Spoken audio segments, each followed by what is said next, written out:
Do you see water dripping down the basement walls? Or find standing water in your basement after a hard rain? The best basement waterproofing solutions have three components: an interior drainage system, a sealed sump pump, and a protective wall barrier.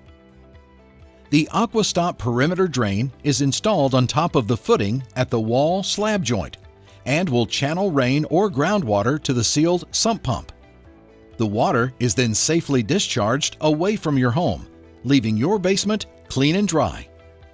Finally, we install AquaStop wall panels on the interior of your basement walls. This inorganic, rigid panel prevents any moisture or wall leakage from making its way into your basement. The result is a dry, healthy home.